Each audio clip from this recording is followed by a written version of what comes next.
এ দুনিয়ার মুসলমান,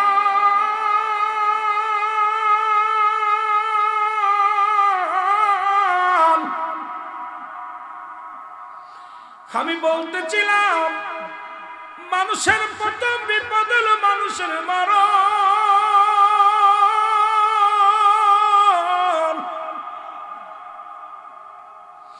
আল্লামা মুফতি আমজাদ আলী সাহেব একটা কিতাব লেখেন, কিতাবের নাম হলো বাহারে শরিয়াত। এই কিতাবের মধ্যে উনি লিখতে যা বললেন, দুনিয়ার মানুষ শোনো, সাধারণ মৃত্যু যখন কোনো মানুষের হয়, ইমানদারের মৃত্যু, দুইটা জায়গা প্রস্তুতি করে রাখছে আমার আল্লাহ, একটা হলো জান্নাত, একটা হলো জাহান্নাম। এখন আল্লামা মুফতি আমজাদ আলী সাহেব একটা কিতাব লেখলো, কিতাবের নাম বাহারে শরিয়াত। এই কিতাবের মধ্যে লিখতে যা বললাম, দুনিয়ার মানুষ শোনো, মানুষ যখন মারা যায়, সাধারণ মৃত্যুবরণ করেন, 70টা তাজা উটের গায়ের চামড়া জবাই না করিয়া উল্টো দিকে টান দিয়া লবণ আর মরিচ লাগা দিলে যতটুকু যন্ত্রণা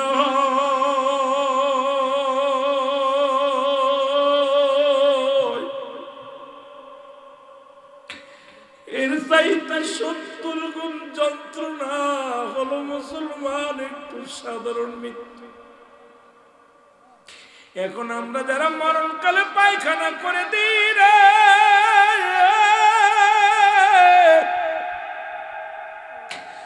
মরণের সময় অনেকের চোখ দুটি বড় বড় হয়ে যায়, মরণের সময় অনেকের জিহ্বা বাইর হয়ে যায়, মরণের সময় অনেকের ও মুসলমান পায়খানা প্রস্রাব করে দেয়।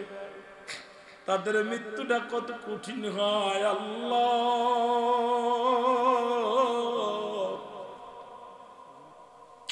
কোন দিন যেন আজরাইল আসবে, কোন দিন যেন ধরা পড়ে যাব। আল্লাহ, আমাদের মৃত্যুটা তুমি সহজ করে দিও, জোরে বলেন আল্লাহু আকবার। হে মুসলমান, ইমানদারের রুটা বাইর হয়, আটা গুলায়া খামির বানায়া,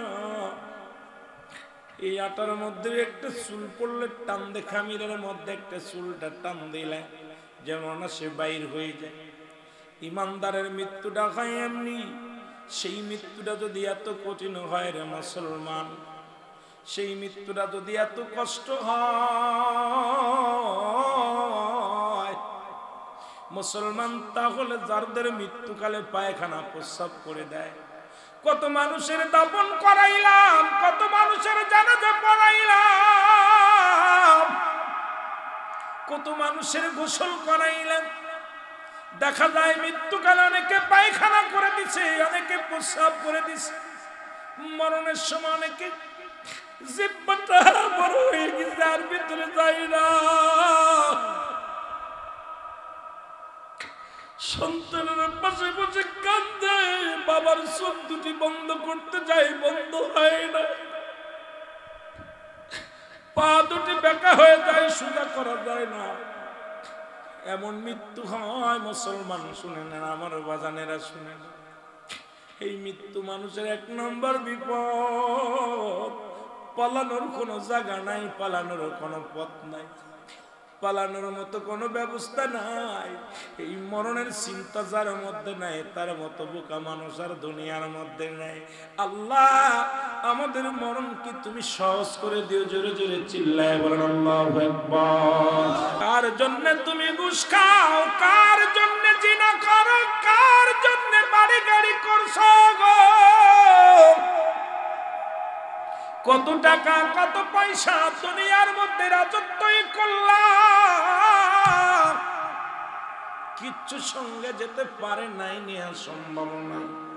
তাই তো আফসোস করে কবি বলে, টাকা পয়সা দালান কোঠা যাহা করেছি, সব কিছু ফেলাইয়া যাচ্ছি, একাই চলেছি রে আমি, সব কিছু।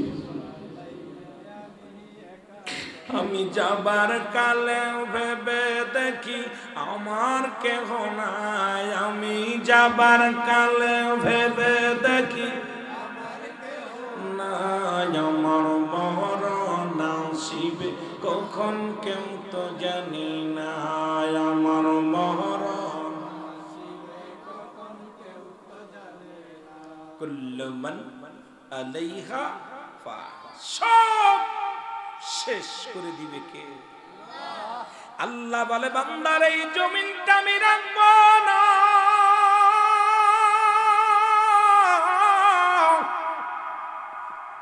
এত মস্তানি কিসের? গায়ের জোর দেখাও, ক্ষমতার বাহাদুরি দেখাও। এমপি হইছো, মন্ত্রী হইছো, দুনিয়ার মধ্যে চেয়ারম্যান হইছো, মেম্বার হইছো, বাড়ির গাড়ির মালিক হইছো, তোমার তাকাব্বুরি তুমি অহংকারে পা মাটিতে দাও না। আল্লাহ কয় বান্দারে আমি দুনিয়ার মধ্যে কিচ্ছু বলতে কিচ্ছু রাখবো না, এই জমিনের মাটিগুলো পুরাই আমি তামা বানায়া দিব। কি বানায়া দিব? আর একটু জোরে বলেন কি? জমিনের মাটিগুলো পুরাইয়া তামা বানায়া দিবে, জমিনের পানিগুলো পুড়াইয়া ছাই বানায়া দিবে। যেদিন কিচ্ছু বলতে কিচ্ছু থাকবে না, সেদিন থাকবে আমার আল্লাহ। জোরে বলা যাবে না মারহাবা? কে থাকবে? সেদিন থাকবে আমার আল্লাহ। আল্লাহ কয় বান্দারে সেদিন আমি থাকবো আমার হাবিবের ভালোবাসা নিয়ে। এই জন্য ইমানদারেরা আল্লাহ আল্লাহর নবীর পাগল, সুন্নিরা আল্লাহ আল্লাহর নবীর পাগল। নবী লাগবে কবরে, নবী লাগবে মিজানে, নবী লাগবে ফুলসিরাতে, নবী লাগবে আমাল কিয়ামতের ময়দানে। এই জন্য নবীর ইশকে পুইরা পুইরা ছাই হয় ইমানদার, নবীর ইশকে পুইরা পুইরা ছাই হয় সুন্নি জনতা। এইটা আশিকের মনের খোরাক মিটে যায়। আশিক যখন নবীর ভালোবাসার প্রেমের মালা গলায় নেয়, সঙ্গে সঙ্গে আশিকের কলিজা ঠান্ডা হয়ে যায়। কারণ এই কবরের মধ্যে নবী আসবে, নবী লাগবে, দুনিয়ার মধ্যে নবী লাগবে। নবী নিজেই বলেন হায়াতি খায়রুল লাকুম, আমি আমার দুনিয়ার জিন্দেগির মধ্যে আমার হায়াতের জিন্দেগিটা আমি নবী আমার উম্মতের জন্য কল্যাণ স্বরূপ।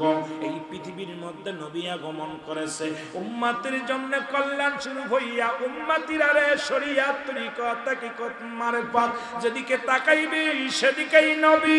সংসার জীবনে নবী, কবরের মধ্যে নবী, মিজানের মধ্যে নবী, ফুলসিরাতের মধ্যে নবী। নবী বলে তুমি শরিয়াতে তাকাও নবী, শাদী করবা নবী, নবী ব্যবসা বাণিজ্য করবা নবী, রাজ্য চালাইবা আমার নবী, তুমি যা করবা সবটার মধ্যে আমার নবী। নবী বলেন হায়াতি খায়রুল লাকুম, আমার হায়াতের জিন্দেগিটা আমার উম্মতের জন্য কল্যাণ স্বরূপ। আবার নবী বলে মুসলমান ওয়াফাতি খায়রুল লাকুম, আমি নবী ইন্তেকাল করেছি, আমার নবী মারা গেছে। মুসলমান শুনে নাও, এখন আমরা শুধু মরি নয়, নবী ইন্তেকাল করেছে। আল্লাহ কয়, আল্লাহর নবী ডাক দে কয় ওয়াফাতি খায়রুল লাকুম, আমি নবী দুনিয়া থেকে বিদায় হয়ে গেছি, এটা আমার উম্মতের জন্য কল্যাণ স্বরূপ। কারণ এই দুনিয়া থেকে বিদায় নিয়া আমি নবী কান্দি পেরেশানিত আছি আমার উম্মতের জন্য।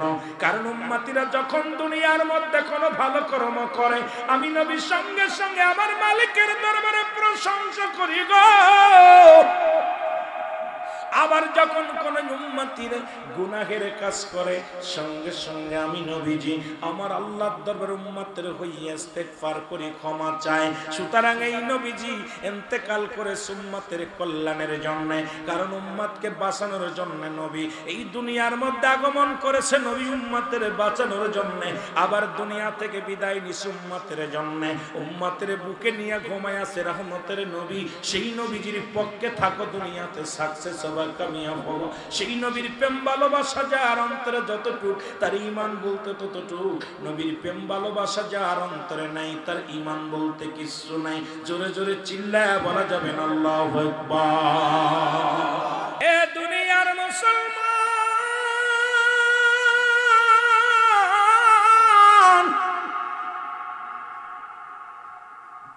কবরের ভয়ে চিন্তা, জাহান্নামের ভয়। ও বন্ধু শুনে নাও, হযরত ইদ্রিস আলাইহিস সালাম জান্নাতের মধ্যে আছেন, তবে দুনিয়ার মধ্যে তার একবার মৃত্যু হয়েছে। অনেক বিস্তারিত আলোচনা। হযরত ইদ্রিসকে আল্লাহ ডাকতে বলে, বন্ধু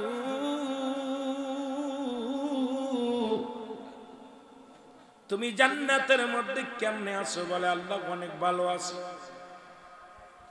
বলে জান্নাত পেয়ে কি খুশি? বলে হ্যাঁ।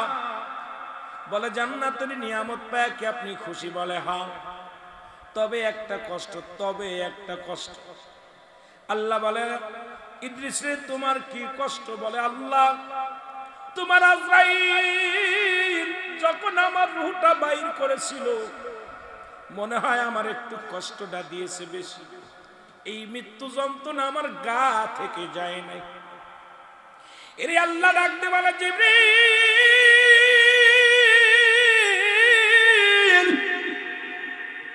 দূরে যাও, আজরাইলকে পাঠাও।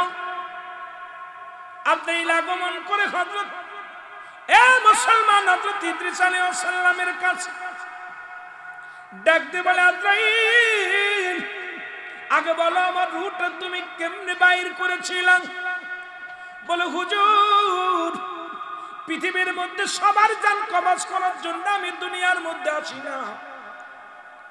একমাত্র আপনি কি জানেন না আমি আসমানে থাকে আমার মাথা, জমিনে থাকে আমার পা। আমি আজরাইল এত বড় দানব, পৃথিবীর সমস্ত পানি যদি আমার মাথায় ঢেলে দিয়ে হয় একটু পানি জমিনের মধ্যে গড়ায়া পড়ে না। আমি এত বড় দানব। এ বন্ধু শোনো নাও, আমি আজরাইল শুধু একমাত্র ইমানদারের জানটা বাইর করার জন্য জমিনের মধ্যে আগমন করি। কিসের মধ্যে? জমিনের মধ্যে। জাহান্নামীদের রূহ কবজ করার জন্য আজরাইল আসে না জমিন। উপর থেকে এমন একটা চিৎকার মারে, সঙ্গে সঙ্গে তার কলিজাটা ফেটে যায়, মৃত্যুবরণ। একমাত্র ইমানদার, ইমানদারের অনেক পাওয়ার, অনেক ক্ষমতা ইমানদার। আমার ভাইরা, আমার বন্ধুরা, আমার হুজুর মায়ের বুকে দুধ খাইতে খাইতে সন্তান যেমনি ঘুমায়া যায়, আপনার রূহটা সেমনি বাইর করেছে। আপনাকে আসানের সঙ্গে মৃত্যু দেওয়া হয়েছে, আপনাকে কোনো কষ্ট দেওয়া হয় না। আজরাইল বলার সঙ্গে সঙ্গে হযরত ইদ্রিস আলাইহিস সালাম ডাকতে বলে, আজরাইল এত সহজ মৃত্যু যদি এত কঠিন হয়,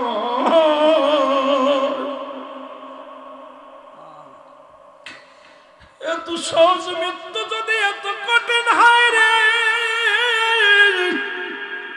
যারা এই মরণের সময় যন্ত্রণায় ছটফট করে, যারা মরণের সময় প্রস্রাব পায়খানা করে দেয়, তাদেরকে কত কষ্ট দাও রে মুসলমান। শুনে নাও, ওই সহজ মৃত্যুরা যদি এত কঠিন হয়,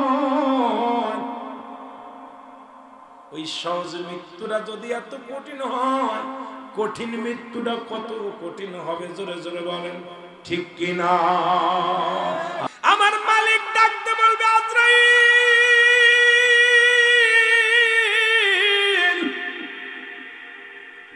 যেহেতু দুনিয়ার মধ্যে নবীদের দরজা বন্ধ, আমি কার কাছে আরে আমি সংবাদ পাঠাইব? সংবাদ পাঠানো লাগবে না, দৌড়ে যাও, দৌড়ে যাও। কোথায় যাও? যায় হযরত জিবরিল আলাইহিস সালামের জানটা বাইর করে নিয়ে আসো। জিবরিল আলাইহিস সালামকে সালাম দিবে আজরাইল আলাইহিস সালাম, আসসালামু আলাইকুম হে আল্লাহর ফেরেশতা। মনোনীত ফেরেশতা শুনেন আমি আপনার কাছে আসছি। বলে কেন আসছো? বলে আজরাইল কেন আসে আপনি জানেন না? প্রতিটা মাখলুকাতের কাছে একবার আজরাইল যায়। আমি আমার খোদার হুকুম হয়েছে আপনার কাছে আসি, এখনই যেতে হবে আমার মাওলার কাছে। জিবরিল আমিন কে আল্লাহ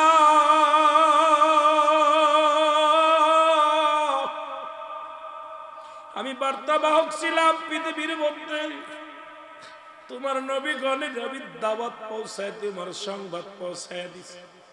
আদম থেকে শুরু করে আদম নবীর কাছে আমি জিবরিল আমিন আগমন করেছি 12 বার। ইদ্রিস আলাইহিস সালামের কাছে গেছি 4 বার। ইব্রাহিম আলাইহিস সালামের কাছে গেছি আমি 450 বার। মুসলমান মুসলমান 42 বার, হযরত মুসা আলাইহিস সালামের কাছে গেছি 450 বার, আখির নবীর কাছে গেছি মুসলমান 24,000 বার। এই পৃথিবীর মধ্যে তোমার সমস্ত নবীদের কাছে যখন তুমি পাঠাইছো আমাকে রিসালাতের দাওয়াত দিয়া, যখন তুমি আমাকে পাঠাইছো বার্তা নিয়ে আমি নিয়ে বহন করে তাদের কাছে নিয়ে গেছি গো আল্লাহ, আমার যে মৃত্যু বরণ করা লাগবে, বলে হ্যাঁ এখন আপনার কোনো আপত্তি কোনো কাকতি কাজ হবে না, আমি আজরাইল আপনার সামনে হাজির হয়ে গেছি, মওলার কাছে চায় দেখেন মওলা আপনাকে দান করে কিনা, আপনার রূহটা দান করে কিনা। আমার আল্লাহ ডাকতে বলবে আজরাইল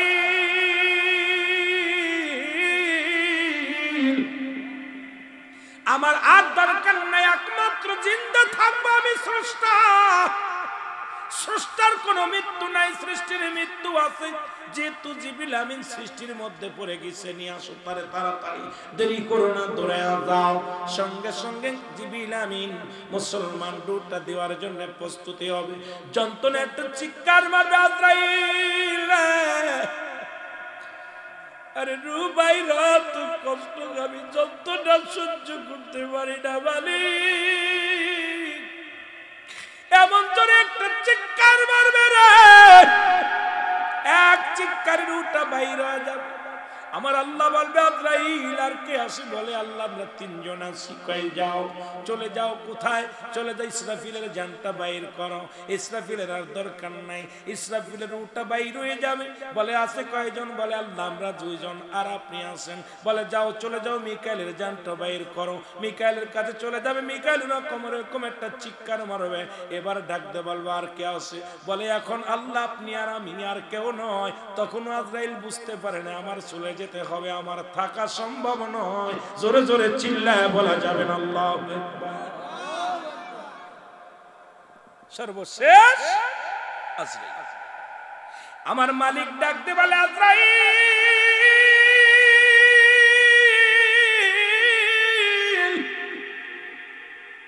এখন কি আছে গো, কি কে কে জিন্দা, বলে মালিক আপনি আর আমি, প্রস্তুতি হও, আল্লাহু আকবার, প্রস্তুতি হও। আজরাইল আল্লাহ কি শুনাইলেন, আমার উপর মরতে হবে, কয় হ্যাঁ, তুমি কি শোনো নাই, সৃষ্টি থাকবে না স্রষ্টা থাকবে, সৃষ্টি থাকবে না স্রষ্টা থাকবে, সুতরাং তুমি সৃষ্টির জগতের মধ্যে পড়েছো, তোমাকে রাখা হবে না, তুমিও শেষ। মুসলমান আজরাইল রূহটারে আস্তে আস্তে ধরবে, এত যন্ত্রণা এত জোরে চিৎকার মারবে, ওই আজরাইলের চিৎকার যদি দুনিয়ার মানুষ এই জামানার সেই জামানার মধ্যে থাকতো, সমস্ত মানুষগুলো হাত পাল করে মারা যেত। আজরাইল এত জোরে বিকট আওয়াজ দিবে, এক আওয়াজে আসমান জমিনের মধ্যে থরে কম্প উঠে যাবে, একটা চিৎকার মারিয়া আজরাইল ডাকতে বলবে মালিক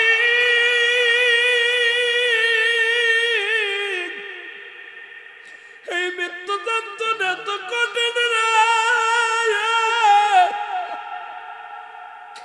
এই মৃত্যু যন্ত্রণা আমি আজরাইল সইতে পারি না, আমাকে কি ক্ষমা করা যাবে না, আমি আর সইতে পারি না।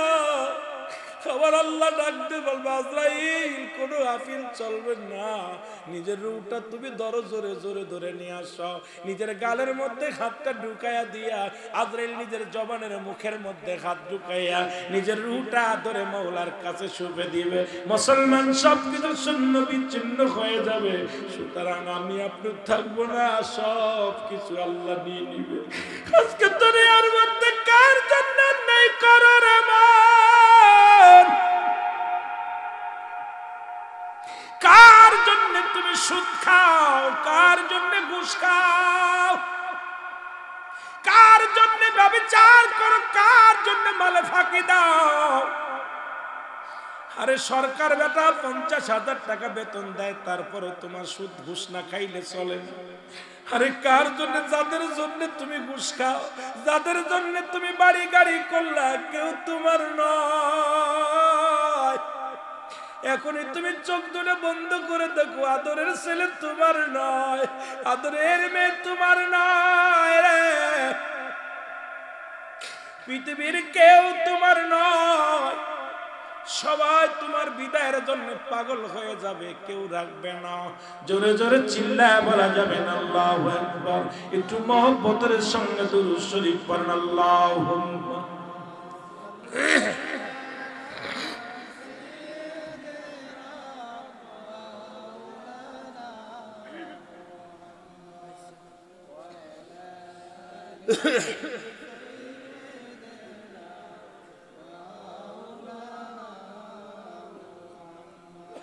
আরো জোরে বলেন আল্লাহুম্মা।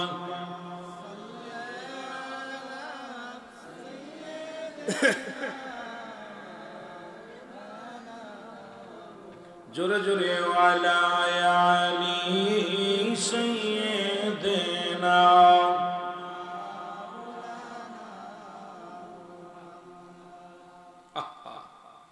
কষ্ট হয় তখনই। কত টাকাওয়ালা বাড়িওয়ালা যাদের ভয়ে থরথর করে কাঁপতে এলাকার মানুষগুলো তারা কবরে চলে গেছে। এই কবরের উপর দিয়া গরু ছাগলে ঘাস খায়, কবর উপর দিয়ে কুত্তা শেলে পায়খানা করে, কবর থেকে খেদানোর মতো। এ মুসলমান গভীর মনোযোগ। 2 নাম্বার হলো কবর। খালি মৃত্যুর মধ্যে পড়ে থাকলে চলবে না। 2 নাম্বার হলো কবর। কবর বলতে বোঝায় মানুষের, আমরা মনে করি 3.5 হাত গর্ত করিয়া মসজিদের পাশে যেখানে দাফন কাফন করা হয় এটাকে মনে করি কবর। কবর বলতে বোঝায়, কবর বলতে বোঝায় মানুষের মৃত্যুর পর থেকে শুরু করে কিয়ামত পর্যন্ত জগৎটাকে বলা হয় কবর। কারণ দুনিয়ার মধ্যে মুসলমান একটু দিলের কান্ডা লাগায় শুনবেন, ও আমার বাজানেরা, যারা পানিতে পড়ে মারা গেল তাদের কবর কোথায়? যারা আগুনে পুড়ে মারা গেল তাদের কবর কোথায়? যাদের খাঙ্গর কুমিরে খাইলো তাদের কবর কোথায়? এক কথায় হলো, অনেকে হিন্দুরা মানুষ পুরা বর্ষ করে দেয়, চিন্তা করে আমার মাওলা আর মনে হয় আমাকে বানানো সম্ভব নয়। ভালো করে জেনে নেন, মৃত্যুর পর থেকে শুরু করে কিয়ামত পর্যন্ত জগৎটাকে বলা হয় কবরের জগৎ। এই জগৎ শুরু আছে রে মুসলমান, গভীর মনোযোগ। এই কবরের জগৎটা হলো 2 নাম্বার বিপদ। কবরে যখন আপনাকে শোয়া দিবে, একজন ফেরেশতা থাকবে কবরের মধ্যে, তার নাম হলো নোমান ফেরেশতা। নামটা কি? যারা বলেন নাম কি? আমরা জানি কবরে শোয়ানোর পর মুনকার নেকির আসবে। এই মুনকার নেকির ফেরেশতা আসার আগে একজন ফেরেশতা আসবে, তার নাম হলো নোমান ফেরেশতা। জোরে জোরে চিল্লায় বলেন আল্লাহু আকবার। একটু জিকির করেন না লা ইলাহা। একটু ভাই সাউন্ড দেন।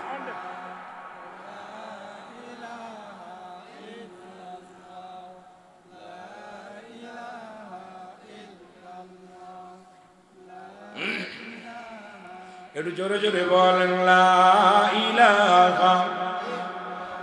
এরে লা ইলাহা ইল্লাল্লাহু লা ইলাহা মুহাম্মাদুর রাসূলুল্লাহ। এই নোমান ফেরেশতা আমরা মুসলমান শুনে না, উনি এসে বান্দারে জাগাইবে, ও বান্দা ওঠো,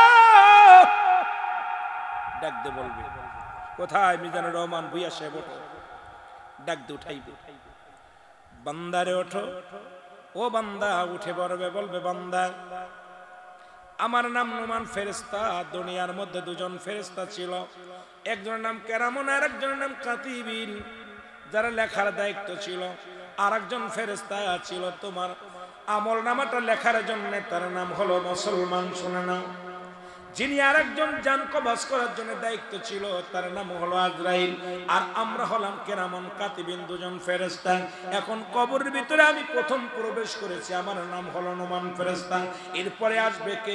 এরপরে কবরের ভিতরে আগমন করবে মুসলমান মুনকার নেকির। জোরে জোরে চিল্লায়া বলা যাবে না আল্লাহু আকবার। এ ভাই ডাক দে, বল বান্দা ওঠো। 2খানা কাগজ থাকবে হাতের মধ্যে, একখানা হলো নেকির কাগজ, আর একটা থাকবে বদির কাগজ। কবর 2 নাম্বার বলতেছিলাম, বিপদ হলো কবর। ডাক দে, বল বান্দা এই নাও নেকির আমল, এই নেকির কাগজটা আগে দিবে। বান্দা কত রাকাত নামাজ পড়েছো, কতবার জিকিরি করেছো, কত জায়গা দান ধ্যান করেছো, কত ভালো কাজ করেছো, কোথায় নেকির কাজ করেছো, সে আমলনামাটা হাতের মধ্যে দিয়া দিবে। বান্দা দিকে আনন্দিত হবে, বলে বান্দা লিখে দাও, যার যার আমলনামা তার লেখা লাগবে। বাবা শুনে নেন, দুনিয়ার পরীক্ষা আর কবরের পরীক্ষার কথা শুনে নেন। কেউ লেখা কেউ লিখে দিবে না। এই যে কেরামন কাতিবিন লিখে রাখছে, এটা আপনার নিজ হাতে লেখা লাগবে। এটা মুসলমান কোন ফেরেশতা লিখবে না, আপনার আমলনামাটা আপনার নিজ হাতে লেখা লাগবে। বান্দা ডাক দে বলবে আমি লিখবো, আমার কাছে তো কলম নাই। ফেরেশতা ডাক দে বলবে বান্দারে কলম নাও, এটা হলো কলম, ডান হাতের শাহাদাত আঙ্গুল মুবারক হলো তোমার কলম। আল্লাহু আকবার। কোন কলমটা? কথা কয় না, এই জোরে কয় না, এই শাহাদাত আঙ্গুলটা হলো কলম।